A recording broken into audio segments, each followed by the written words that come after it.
তাওহীদি জনতার আজকের উপস্থিত সেই তাওহীদি জনতার জন্য আজকে আমরা সবাই একবার মন থেকে দোয়া করি আলহামদুলিল্লাহ।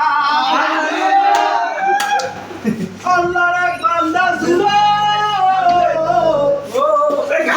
গরিবের সন্তান, কোনো এক কারণের দিনে পৃথিবীতে আজকে আমাদের এখানে ভাগিনা নামে পরিচিত থাকে, সবাই ভাগিনা বেশি বলে। আমাদের কাছে জন্ম নেয়, আমাদের পৃথিবীতে আসেন, আমাদের কাছে জন্ম নেয়।